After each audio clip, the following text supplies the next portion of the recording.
Welcome back to another episode of Athlete POV. We're sitting down with KP, Ohio State women's basketball. Excited to have her on. Can't wait to hear what she has to say. What's going on?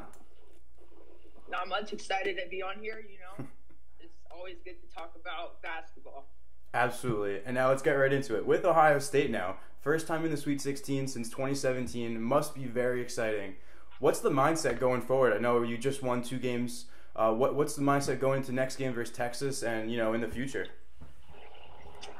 We're not done yet. And, when we got the co-season Big Ten champs, that was just a little milestone that we had passed. And, we were counted out and doubted a lot this year and last year. So, just keeping that dog mentality and staying together and working as a team is just the best thing for us right now.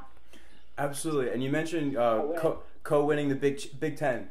Was that like the first step for like the goal for your team this year? Like, how does that work with like expectations? It was very challenging, like towards the end. With seedings and all of this, like it really just depended on games that we won in the beginning and games that we lost. And I think the main thing that we did as a team was just understand that, like, we can do this. We're a championship team, and we have what it takes from the coaching staff all the way down to the last player on the bench, So I think just being one and just having a lot of unity was just the main part in that too. Absolutely. And now going back throughout the season, back in January, you had an injury to your shoulder. What was the recovery process like coming back from that? January is a quick turnaround in the middle of the season. It starts to, you can only go up from there or down.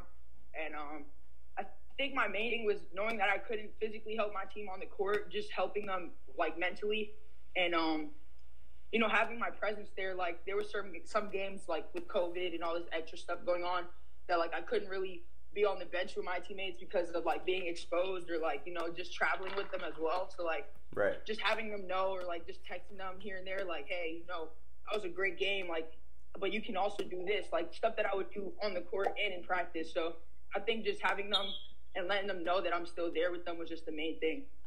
Definitely. That's such a big part, I feel like, a team aspect for like not for one person just not to be out of it and always be involved. That's probably super important.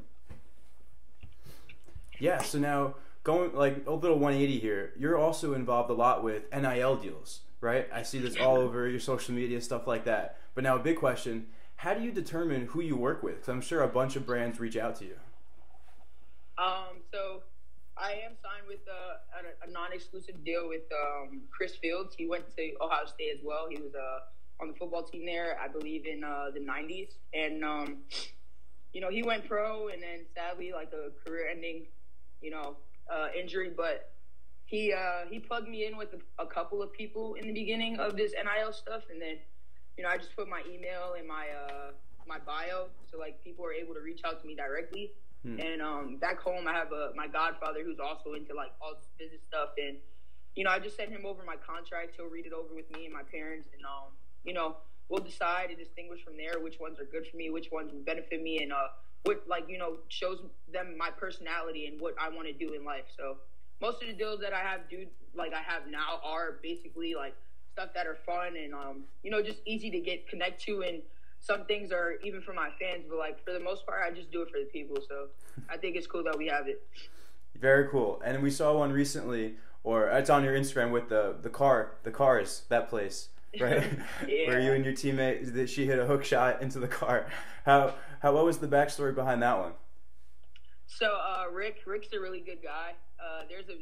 He owns multiple ride car companies in Ohio itself, and he was able to reach out to my teammate Gabby and I, and that he has like him and his crew have all types of like examples of what they want to do. So EJ and Michi on the guys team, they were able to go there and they had their little segments and stuff. So we were just watching.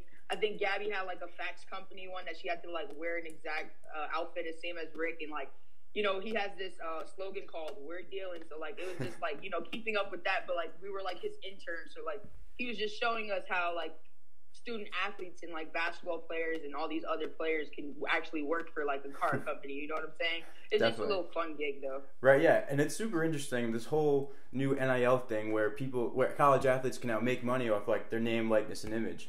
Another one that really stood out was you and a couple teammates sat down and had like these wings from Eat Wings Over. Are you a big spicy food person? Is that something you like? I am not a big spicy fan at all. I don't like any type of spices. I definitely do love wings though. So like when they reached out to me, I was like, of course, like this is right in Columbus. This is right down the block from where I live. Like why not? And they don't ask for a lot. So it's like, if it's supporting you and your company or the person that you are, why not do it? So JC, I was actually psyched that I found out that JC did it as well. I found out like a week after I saw her post. I'm like, oh shoot, this is nice. But it's really cool. It's a great opportunity.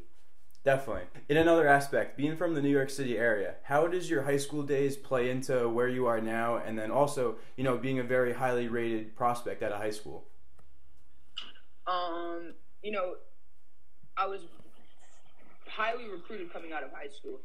So I think I've always had that chip on my shoulder that, like, New York kid, she has to always perform well and, be better. But I think it was more than just being a good basketball player. I like to dish the rock. I like to give my teammates the better pass. Like, I'm a very unselfish player. And, I think that's what my coach recruited me for. And it actually, like, plays out a lot because, my teammates help me get open. I help them get open. It's not like a selfish thing at all. So I think for the most part that, just bringing my talents from high school, I was only able to get better. And a main thing from last year to this year was getting in shape. And, high school, you have that smaller body. In college, and as you get older, you grow into your adult body, so you just you're still an athlete at the end of the day, so you have to make those adjustments. And I think that was one of my biggest adjustments between the course of the year. So, it's only going to get better from here. Right. And now how you say the transition from high school to college, how it's very drastic towards your body. What would you say is one of like the healthiest habits you've picked up and now it's in your daily routine every day? Oh, geez. So I used to never eat breakfast.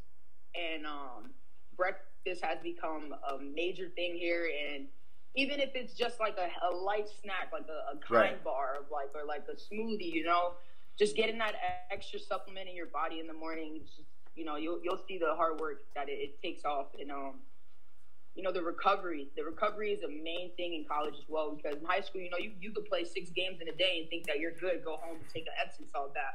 No, here you got to get, you're older, you got to get all types of recovery, coming to practice 2 hours early for treatment, staying 3 hours after, So it's big adjustments, but it's easy and it's all on you. So, your body.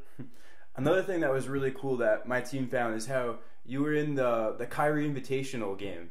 What was that experience like back in 2019? So me and Kyrie kind of go way back. I've known Kyrie for about 7 years now, I want to say. His dad's a great person. I actually had the chance to go out to eat with his dad. They run some sort of tournament downtown in the lower Bronx. But the Kyrie Invitational was good, I think that was right before COVID hit, and we were playing against some great competition. So, it was a good thing to have, New York there, supporting New York, especially at the Barclays Center. And, it was just a good feeling, like playing against one of the top girls in my class as well.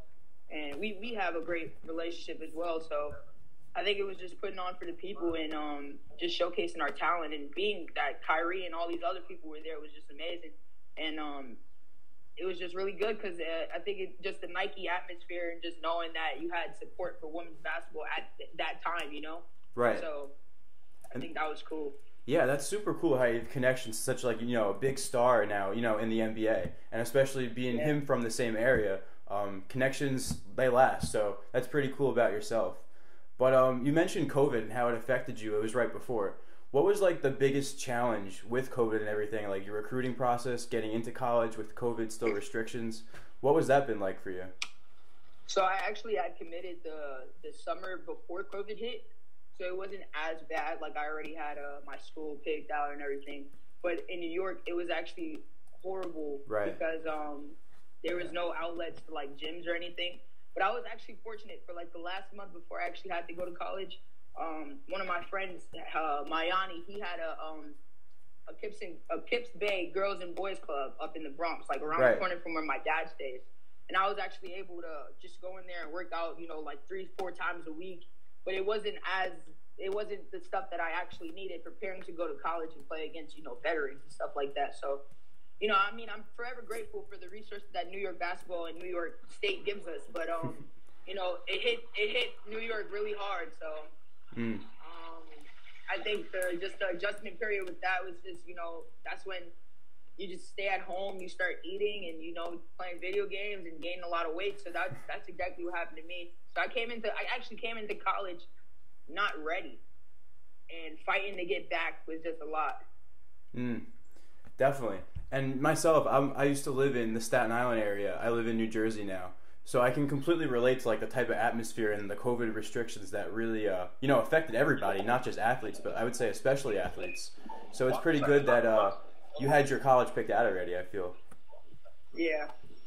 Right. So now going more of like influence towards yourself.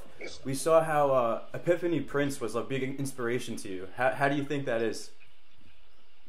I love Pip. I've watched her highlights since I was probably about 7 years old. And she has a lot of connections to people that I know. And, she's very supportive. I mean, we text almost every day. And, she has her own NIL company starting up. So I think that's great for her. I wish she would have told me this months ago. I would have went with her, but I'm forever grateful for Piff. And just seeing what she's been able to do, and especially coming from New York. And I think that we could relate on a lot of things like, deaths and the families in New York. New York is a whole at once. So I think just being able to relate to someone that's at the higher level that I want to be at, she's a great inspiration and a great role model. So I look up to her for all of that. Absolutely. And now you mentioned her and Kyrie. Are there any other like New York influences you have, and like maybe like sort of like famous people you look up to, sort of from New York? Not necessarily. I think for the most part, I look up to like underrated people.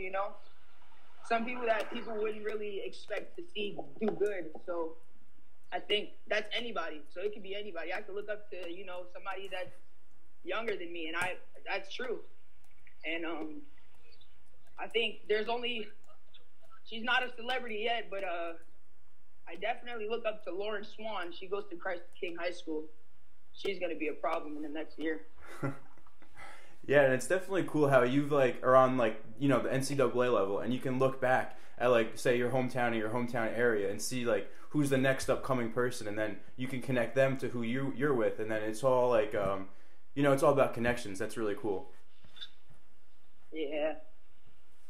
Cool. All right. So now going back to some fun questions now. If you go out to dinner with two people, say dead or alive, and then you go out to dinner, and then you get to pick who it is, whatever restaurant, and what are you going to order? Okay. I get to pick who it is, dead or alive.